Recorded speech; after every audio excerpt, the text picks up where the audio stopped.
A Brooklyn Park child is hospitalized after he was found in a pond at the Edinburgh USA golf course Wednesday morning.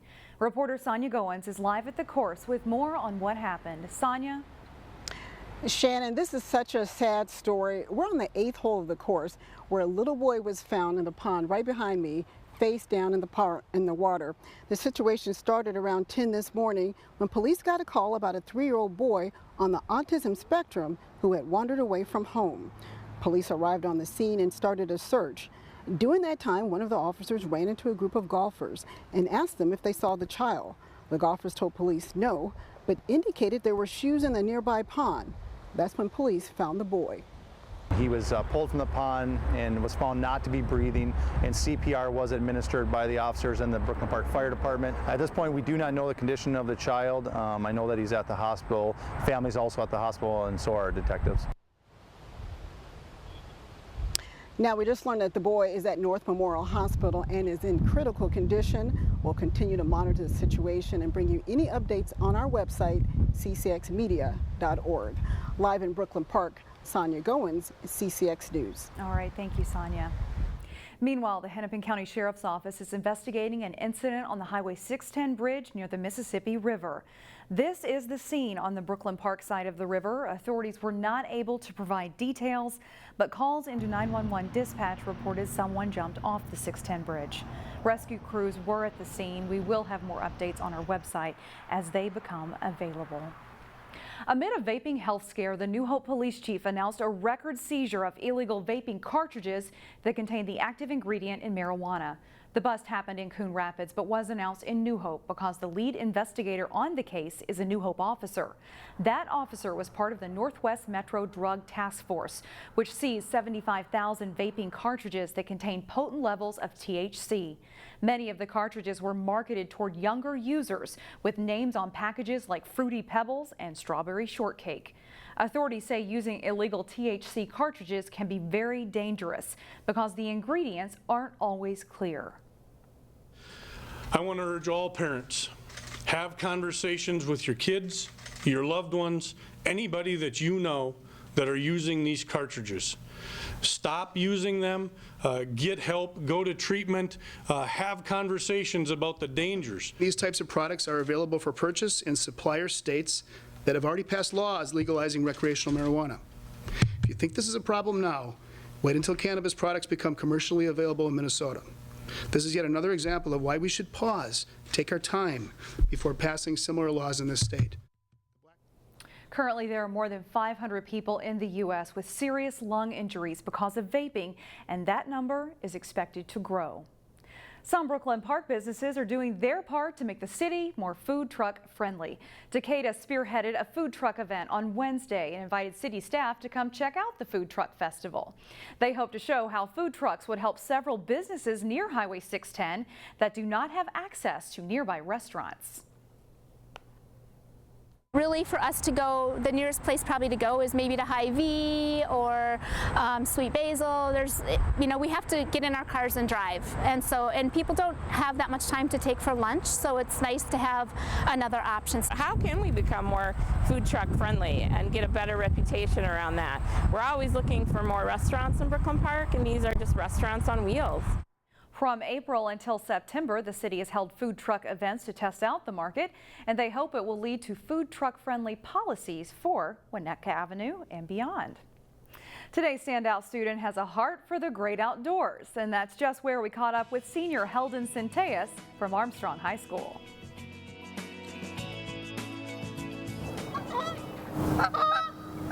Today we're doing some field tests out at Medicine Lake. French Regional Park turned into an outdoor classroom during a field trip for Armstrong students in an AP Environmental Science class. They're getting a chance to do some actual field research. So they're doing different tests on water quality, gathering some soil samples to use later. Okay, what do they do for invertebrates? Teacher Kathy Nealon says this kind of research encourages students to think like scientists. Am I getting the right result? And I get to tell them, well, what is the right result? The result is the result, and later we'll evaluate it because they're so worried about everything being perfect instead of of being open to what's actually happening, and I think being out in the field opens them to more possibilities. Okay. Testing the water and soil doesn't intimidate students like Heldon Centellas. Oh, I could see a couple of little buddies. An Armstrong senior who hopes to study environmental science in college. We're finding some macroinvertebrates, the dissolved oxygen levels, phosphorus levels, to see how healthy the water is around here. Heldon has gravitated toward courses and opportunities like these. Oh wait, he's right here, look at him. While a student at Armstrong. Look at these little buddies, they're tiny. He's involved in the environmental club and has been researching ways the school could use solar power. But that's not what teachers say makes Heldon remarkable. He's absolutely passionate about things like climate change. He tries to get other kids to care and to take action. And just jam it down. And those are the kids we need, you know, getting the education in the background and then going out and trying to bring other kids along with them. Heldon inspires other students to act. I want to be an activist in my community, bring people together for a common cause, because I believe that's the best way to do it instead of national organizing. Because Heldon says preserving beauty in nature means everyone wins. I just want to create good, positive change for everybody in the world to have a good life and to just sustain our ability to live on this planet. And a reminder for you, of course, you can see more stories like this about your community on our website, ccxmedia.org. And a reminder for you, we will have full coverage of Local Vote 2019 on our website as well. Look for candidate statements to begin showing up there on October 1st.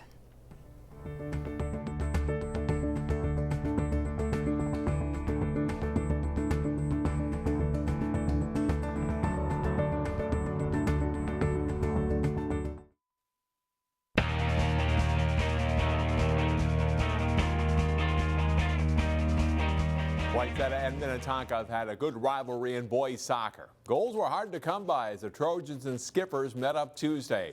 First half, Wayzata's Matthew Hudson lasers a high shot, but a great save by Tonka's Kai Haraldson. Another chance for the Trojans here, but Miles Higby's header is off the crossbar and cleared away. Still scoreless in overtime. Hunter Kemmets with a point-blank chance here, but Perrin King in goal makes a stop for Wayzata. This one ends in a 0-0 draw. Wayzata's volleyball team is having a very strong season as they hope to return to the state tournament for the first time since 2010. Third-ranked Trojans hosted number 10 Minnetonka. Wayzata's on left in set one. It's a scramble on this point until Elizabeth Helmick ends the rally with an exclamation point, hammering it down the line. And Wayzata rolls to a 25-13 win. Trojans grab an early lead in set two as well. Abby Stanwood's hit, blocked by Lily Emlog. Wayzata goes up 7-2 on the Skippers. And they continue to control that second set. Helmick goes off speed with a cross-court hit. Skippers unable to get it back. Wayzata cruises again, winning 25-14. Looks like the third set will go the same direction. Olivia Johnson sets it to Kate Long, and she'll put it away for a kill and a 19-12 lead. But Minnetonka puts together a big rally. It's a battle at the net on this point, and Skylar German wins the point for Tonka. They pull out an amazing 26-24 win. But an experienced Wayzata squad doesn't panic. Long delivers the kill as Wayzata wins the fourth set 25-19 to take the match 3-1. They'll play Hopkins Thursday in a match you can see live here on CCX. The Osseo volleyball team has lost just 3 matches this fall, all the ranked teams. Tuesday night, the Orioles were at home and challenged by rival Maple Grove. First set, and it's the Orioles' Allie Hinsey and Gabby Bodine getting up to block the Maple Grove attack for a point. Later, Hinsey delivers the ace serve. Osseo wins the first set 25-15. The Orioles cruise in the second as well. Taylor Kwan passes to Kennedy Nelson, who sets up Lindy Ogery for the kill. And Osseo wins 25-10 to go up 2-0. The Crimson play much better in the third set. Maddie Knudsen takes advantage of an Osseo overpass to knock it down for a point. A great dig coming up here from Liesl Haugen up to Jordan Lampker, who sets up Skylar Gray for the big swing and kill. And Maple Grove wins 25-20. The fourth set is close, but Osseo pulls it out, rallying late. Hinsey gets blocked, gets another swing at it and puts it away. Osseo takes the fourth set 27-25 to win the match, 3-1. Parents' night at Benilde St. Margaret's as the Red Knights hosted Mound-Westonka in a non-conference match. First set, the Red Knights' Demi Mills sets it nicely to Sarah Long for the attack and kill at a 14-7 BSM lead. Later in the first, Long is the setter and gets the ball outside to Alexis Brixius. Her kill part of a 25-15 Red Knights win in the first set. Benilde also wins in the second. Josie King with an ace serve late to put BSM up 21-20. Red Knights go on to win 25-23 to go up 2-0. In the third set, though, it's Mound-Westonka coming back late. Carissa Ritchie with the kill for the Whitehawks. They win it to force a fourth set. But Benilde St. Margaret's goes on to win. They take the fourth set. They improve to 8-5 in the season with a 4-set win over Mound.